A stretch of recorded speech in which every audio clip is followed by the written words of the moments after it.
Miseensa adda bilisummaa Oromoo sukkuumanii dhadhaa sikiyaa baasanii sana booddee miseensummaa guutaan. Eessa akka kaanee na yaadachiiste galanni keessan hin madiini. Adda bilisummaa Oromoo miseensummaa sana qeeqaaf of qeeq waan jedhamtu tokkotu jira. Ebba booddee maaltu jira?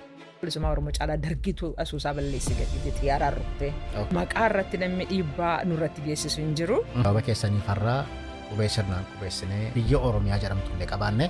Akkuma kee baafattaa bal'oon ajjin bahee bal'oon ajjin deemin jettu maaliif si biratti du'aa jira? Yeroo ijoollummaa keenyaa suuraati yeroo qabsoo keessa turte kaatee sana ilaalaa onnachaan guddadhe. Biiroon hojjetan hundumaatti baanee maasikaa hojjennee guddanne.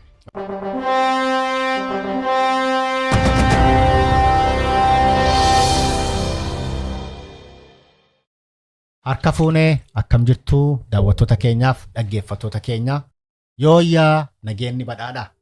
An maqaan koo Abdiisaan jedhama. Har'a namoota Oromoo fi Oromiyaaf oolmaa gurguddaa oolan garuu Oromoonis Oromiyaanis bakka namoonni kun har'a jiran kan quba hin qabne qabadheenii dhufa.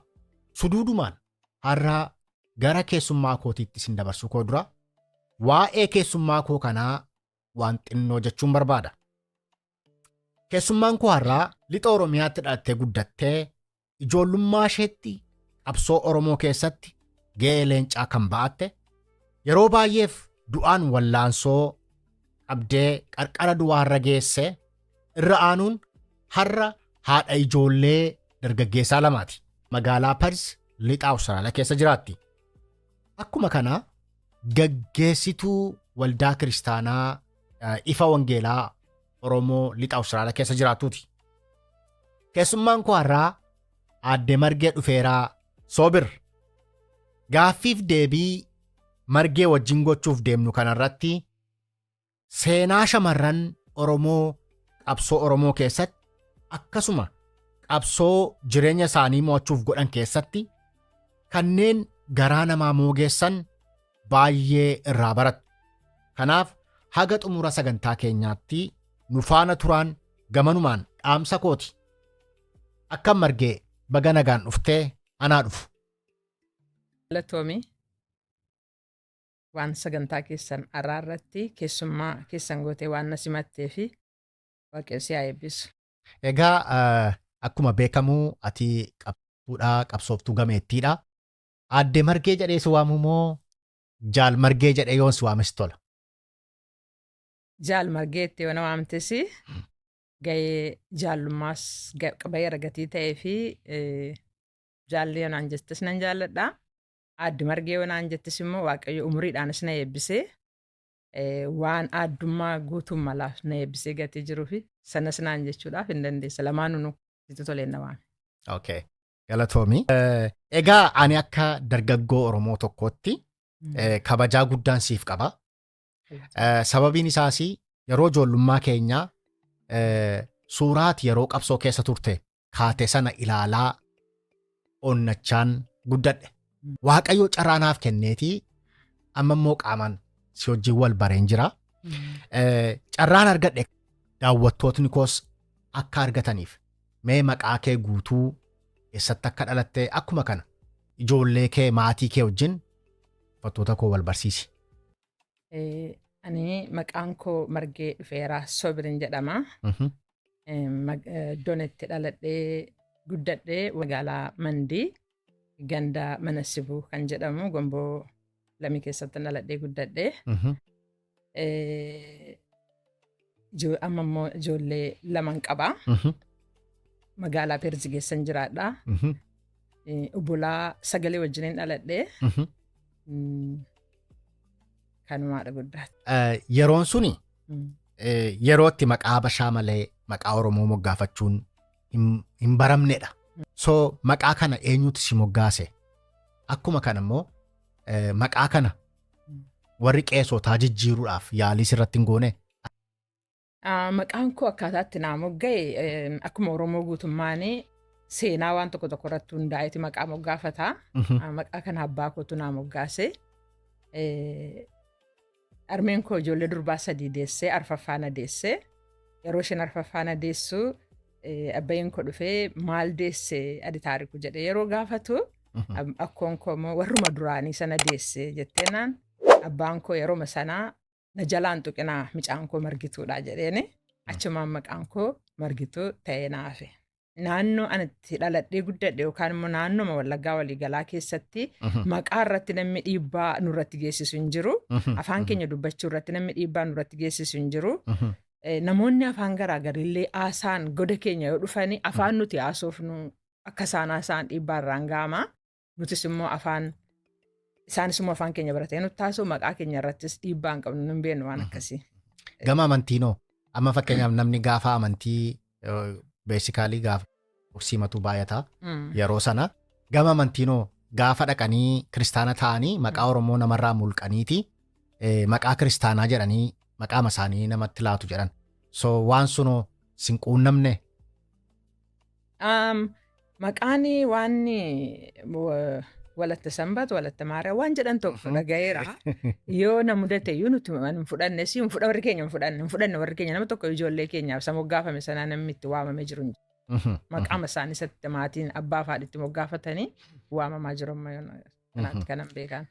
Oromiyaa keessatti namoonni hidhatanii guddatan akkaataa guddita isaanii addadha. Haalli guddisa keetii maal fakkaata? Akkamitti moo yaadatta? Haalli guddina kootii akkaataa ijoolleen Oromiyaa keessatti dhalatanii guddatan biyya sana keessatti dhalatanii guddatanitti dhaladhee guddadhee haalli guddina kootii waan taphachuun naaf malaa taphadhee waan hojjechuun naaf malaa hojjedhee guddadhe. Maatii kee akkamittiin gargaaraa guddatte?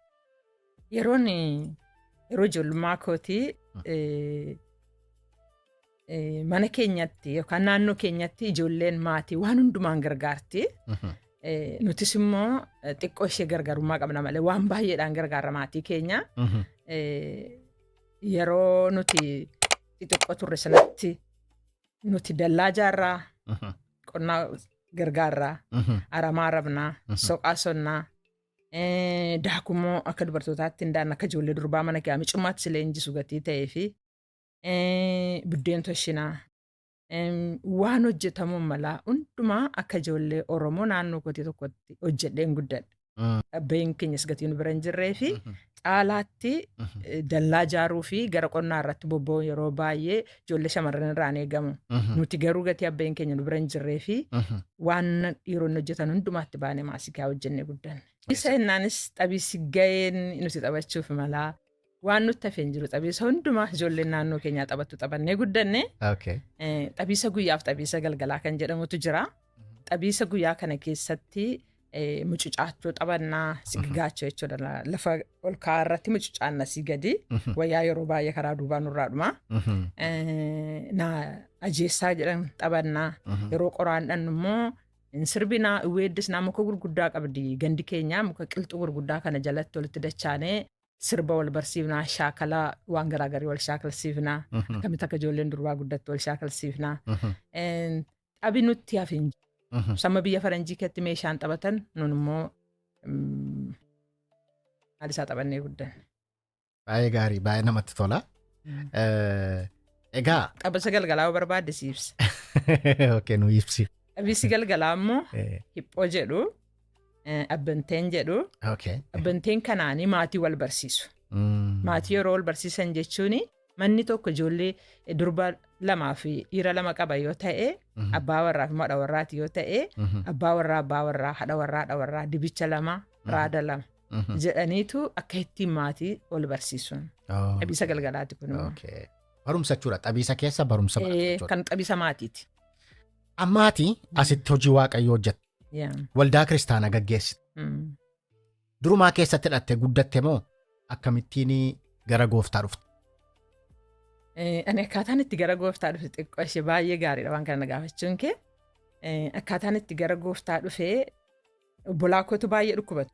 Obbolaan kun namni sadii baay'ee dhukkubu keewuma ijoollee warra dhiiraa hawwiidhaan argatanii baay'ee dhukkubu. Bulettiin keenya tokko sin dhukkubdi kanarraa kan ka'e armeen keenya ganda keenya naannoo dhaladhetti xuuxxuu yookaan immoo qurxaa kan jedhamu tokkotu jira. Isaan bira dhaqaniitu gaafatu waan tokko tokko. Maali xuuxxuun? Xuuxxuun kun yeroo namni dhukkubsatu biyya keenya bishaan faa namatti facaaste dhukkuba nama kee baafte jedhanii saayikooloojii itti amanu. Isheenis waan gurraacha tokko nama kee baafte waan isaan beekuun yeroo sanatti jechaa kan hin argine. Innaani ammeen koo achi deemtee yeroo isheen achi dhaqxu dubartiin sun maal jetti harmee kootiin ati qaalluu warra keessanii jabaa gatii ta'ee fi ijoolleen keessi jalaa dhumu. Kanaafiyyuu qaalluu sanatti namaniniiti dandeessee hin gabbartu gabbarsuu guddaa si barbaada kan immoo ati hin dandeessu nakkee ol gatii ta'ee fi garatti baqatantu jira baqadhuu jettee dubbatte. Inni immoo akkamittan baqadhaa jettee harmeen koo yeroo isheen gaafattu eessa jiran diftu baqatan jettu. Magaalaa mati jirtu kana jira Yesuus jedhama. Namoonni baay'een achitti baqataniiru atis achitti baqadhu jettee harmee kootiin. Akka kanatti ortodoksii masanii gatti alannee guddanneetu garuu booda gara gooftaa dhufne. Gara gooftaa yeroo dhufnu akka ittiin gara gooftaa dhannee gooftaan mana isaatti nu fudhatee harmeen keenya hunduma keenya fudhattee gara waldaa sanaa dhattee jecha. Baay'ee gaarii baay'ee gaarii. Amma sababaa obbolaan kee baay'ee dhukkubsatanii fi isheen xuuxxuu jedhamtu sun gara Yesuus Kiristoos akka dhaxxanii fi gaayidis hin goote. Akkam ree dasiitii obbolaan kee fayyaniiru? Fayyaniiru. Fayyanii hundi isaanii gaafuma sana yeroo iddoo taa'aa deemaa fuudhatti harmeen keenya fuunee deemne yeroo galluu deemanii magalan fayyaa isaanii kana booddee dhukkuba akkasii hin deebine. Ameen. Ameen. Oromiyaa keessa deemtee ilaaluu akkam carraa argatteetta? Carraa hin arganne garuu isaa mana barumsaa deemeen. Okay. Gosa mana barumsaa maaliif deemte? Oromiyaa keessatti mandii keessatti barachuu dandeenya? Dhufan itti asuusaa mana barumsaa deemee fi yeroo sanatti mana barumsaa yeroon baradhu kutaa salgaffaa keessa barachaan jira. Kutaa salgaffaa utuun baradhu yeroo lama kufe. Yeroo lama yoo kufte yeroo dargii keessaa darbitee barachuu hin dandeessu. Waggaa sadaffaa siif hin iyyaman. Anis immoo tuqaan koo tuqaa isa duraarraa yeroo lammaffaa caalaatti gadi bu'e. Kanaafi mana barumsaa sana dhiisee dirqama asoosaa deemutu narra jira. Maal sababni isaa? Sababni tuqaan kee kun baay'ee gadi bu'e? Sababi tuqaan koo gadi bu'ee fi abdii waan baay'ee jabaanatti na gaafachaa jirta. Egaa waan tuqaan koo kun baay'ee gadi bu'aa ta'ee fi abbeen keenya harmeen keenya silumayyuu ijoollee dhiiraa hawwanii godhatanii ijoollee kana keessaati micaan gidduu micaan inni lammaffaa Taamiruu kan jedhamu Taamiruu dhufeeraa kan jedhamu obboleessi koo micaan kun hammuma qabameetu amma dadhabu. Yeroo nama qabame amma dadhabu maatiin kun ijoollee dhiiraa biyya keenya baay'ee qanansiisu baay'ee ija keessa laalusi ijoollee kana immoo shukkummaan argatan gatii ta'e harmeen koo baay'eetti madaan maatima guutummaatti itti madaa'e harmeen koo garuu akka addaatti itti madooftee mada sana keessaa fayyuu dadhabdee inni dadhabee waggaa isaatti isa duukaa dadhabde isheenis. Ammas amma kan harmeen koo dadhabdee waggaa isaatti immoo abbeen koos yeroo hundumaa yeroo ganama bishaan harkaa buusuu fedhannu biyya keenyaa bishaan harkaa namaa buusu ganama yeroo nama inni yeroo waaqayyoon galateeffatu yaa waaqayyoo warqina ishee biraan hambisin jedhaan ofii isaatiin. Akkuma kana waaqayyo isa dhaga'ee abbaan koos waggaatti harmee koo duukaa deeme. Sababa kanaanii baay'ee sammuun koo tuqame. Egaa akka biyya kanaa gargaarsi garaagarii hin jiru. Iddoo sanatti namni dhibee kee ilaalee si gargaaru hin jiru. Sammuun koo dadhabee baay'ee boo'icha hedduus nan bu'a yeroo hundumaa kanarraa kan ka'anii asoosaa isaa deeme. Barachuus dadhabe. Egaa amma ba'aan kun hundumtuu sirratti lafa dhee harmee keessa abbee keessa obboleessa keessa dhabde sitti ulfaannaan barumsa dadhabdee bara keessan egaa 2010 mana galuu qabda jedhama. So kanaaf gara asoosaa dhaquudhaa fi murteessite. Asoosaa dhaquu kee dura gaa amma ijoolleen kunoo attam ta'u jettee yaaddeettaa obbolaan kee wanti gooteefoo maaltu jira? Obbolaa koo fi baay'ee nuti obbolaan keenya obbolaa koo kana baay'ee ol jaallannu maatii jaalalaati. Durattis iyyumaan guddanne abbeen keenya yeroo inni nu bira hin jiru nama dheeraa ture. Ammas immoo deebifnee caalaatti iyyuu abbeen keenya sammeen keenyas immoo yeroo nurraa du'anii caalaatti jaalala guddaa uummanne. Jaalala guddaa uummanne kana keessatti obbolaa koo kan akka itti dhiisee hin deemne obbolaa koo fi mana lafa abbeen koo mana guddaatti ijaaranii keessatti namni sadii akka dadhabe kan iddoo sanaa mana diinnee baafnee mana haaraa ijaarree mandira masarataa lafa jedhamutti mana haaraa ijaarree mana kanaa Ijaarree duuchinee ana duwwaa utuu hin taane obboloota koo wajjiniini mana kana ijaarree duuchinee achumaanis immoo mana kana keessatti immoo namatu barbaachisa. Obboleettii koo isheen ani irratti dhaladhees heerumuu qabdi yookaan immoo waan tokko jireenya mataa isheetirra ooluu qabaatti. Anis immoo mana barumsaa deemuun narra jira jennee teenye mari'annee kanaanii obboleessa keenya akka fuusisnu mari'anne. Obboleessa keenya kana fuusisuudhaaf immoo akka aadaatti biyya keenyaa durba teessee waggaa 2 haasofsiifte durba fuusisuudha.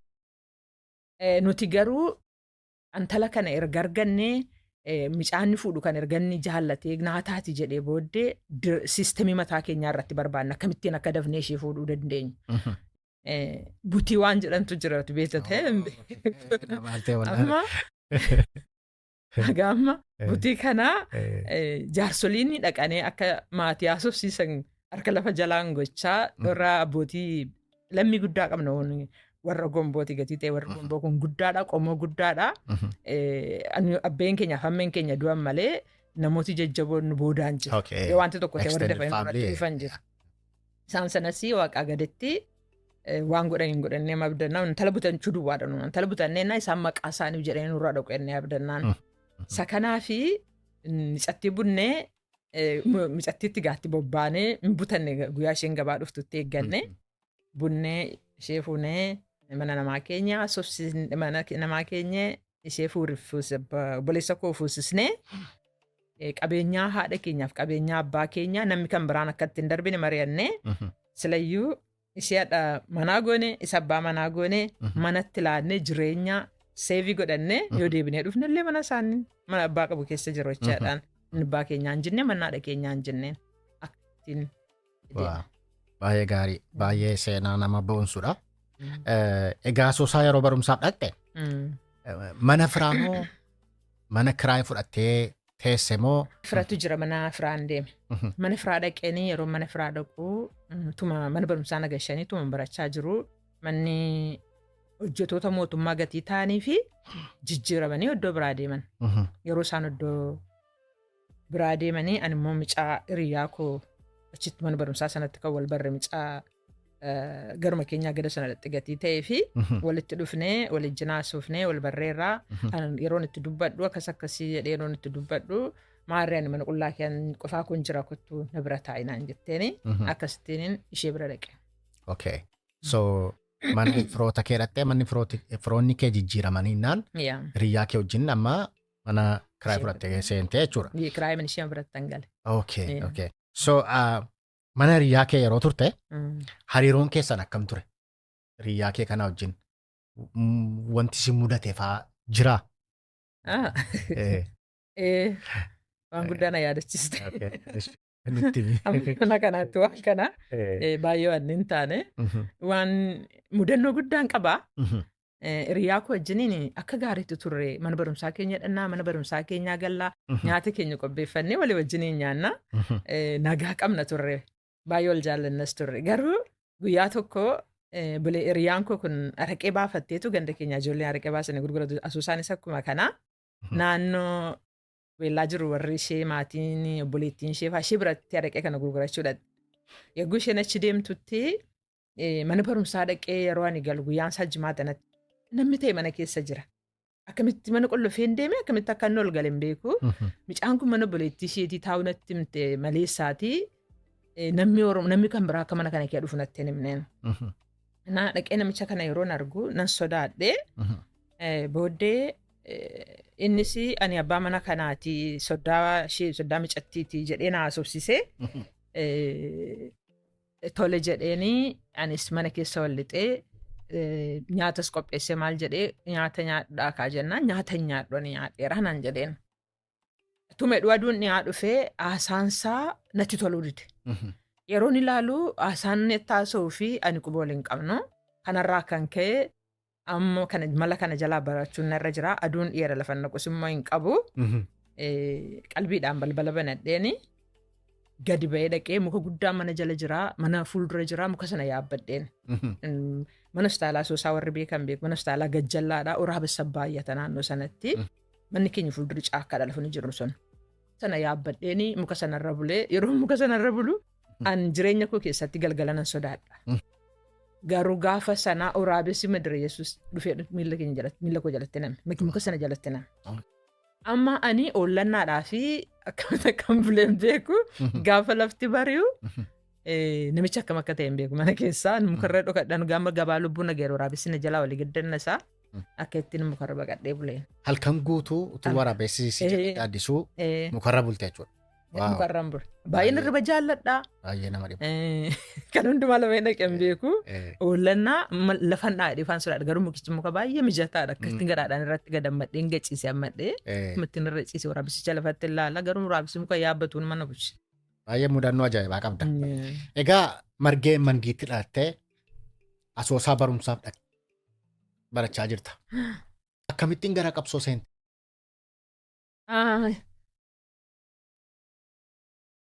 Yeroon qabsootti seene akkuma rakkina kanarra jiruuni carraa matee yerooma sanatti asoosaan rukutame. Kan waa walitti dhaamu wayinatti fakkaata. Guyyaama sana xiyyaarri dhufee asoosaa adda bilisummaa Oromoo dhufee asoosaa wareeree. Yeroo adda bilisummaa Oromoo dhufee asoosaa wareeruu dargiin xiyyaara kana erga asoosaa manni barumsaa manni qorichaa iddoo baay'eetu rukutamee barbadaa'e asoosaan. Yeroo sanatti nama filatteen deemtu akkuma jirtuun yeroo hada xiyyaarri kun ni lafatti gad darbatu karaa marra jirtu irra fiiddee baata. Lubbuma kee baafatta bal'oon ajjin bahee bal'oon ajjin deemin jettu maaliif sibiratti du'aa jira sibiraa rukutamee du'aa reeffa namaa lafatti ilaaltu namni lafa duutee jira. Irratti fii'anis garuma miilli koo na baasirra fiigeen bahee yeroon fiigee bahutti gara 7 bakkee teenyee. Carraan koo waaqewaa galatoomu nama gaarii duukaana baasee warra maatii 2 duukaana baaseen miilli koo jechaadha. Sana booddee baadiyyaa keenya naannaa turre deebinee gara Asoosaa dhufne.